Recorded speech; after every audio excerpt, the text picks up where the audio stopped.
Dans la Ligue nationale de hockey, le marché des transactions demeure pour le moment le marché des tractations. Un simple regard du classement explique ce calme plat. Dans l'Est, très peu d'experts plaçaient les Leafs hors des séries. Ils sont bons derniers, mais avec seulement 9 points de retard sur la tête de la conférence.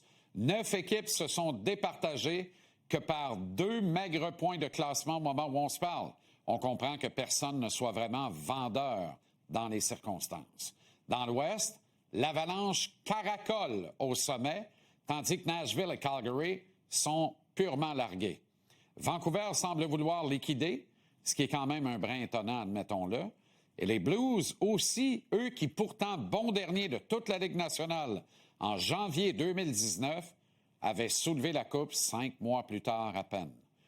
Ça fait quelques vendeurs, mais pas beaucoup en comparaison du nombre d'acheteurs potentiels sur le marché. Ce qui ne veut pas dire que l'engelure actuelle va perdurer encore longtemps.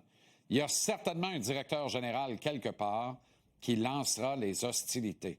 Et ce patron hockey pourrait très bien être Kent Hughes.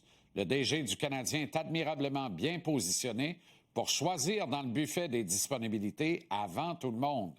D'abord, il y a de l'argent en masse sous le plafond, ce qui ne veut pas nécessairement dire qu'il y a des poches profondes. Mais dans cette saison où l'ambition claire est d'entrer en série et de passer le premier tour, je vois bien mal Jeff Molson ne pas approuver une dépense qui permettrait au tricolore de continuer sur ses vapeurs positives de la saison dernière. Hughes est certainement libre d'atteindre le plafond salarial si l'occasion se présente et j'ose du moins l'espérer. Outre le fric, le DG a de très bons jeunes joueurs dans le pipeline. De 26 à 28, le Canadien possède tous ses choix dans les 4 premiers tours des encans amateurs. Montréal dispose en outre de 2 choix de 2e et de 4e ronde en juin prochain.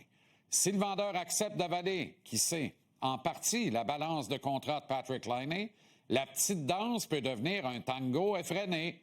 Nashville peut devenir un excellent partenaire. Barry Trotz est de mauvais poil. Il trouve ses prédateurs carrément mauvais et clairement, il veut bouger. Sauf que l'intérêt pour des gars comme Steven Stamkos et Jonathan Marchessault est plutôt mitigé actuellement, ce que je peux comprendre. 8 millions par année pour encore 2 ans suivant l'actuelle campagne pour Stammer. 5,5 pour Marchie pour encore 3 ans. Et le besoin du Canadien, il est au centre. Un besoin qui sera encore plus criant ce soir face à Logan Cooley, à qui Gorton Hughes ont préféré l'allié Slavkovski au tout premier échelon de l'encan 2022. Trotz risque fort de devoir se départir de Ryan O'Reilly. Le vétéran centre qui aura 35 ans en février ne touche que 4,5 millions cette saison et la prochaine est la dernière de son contrat. C'est un gaucher gagnant de la Coupe Stanley, du trophée Conn Smythe et du trophée Selke au terme de la campagne 18-19.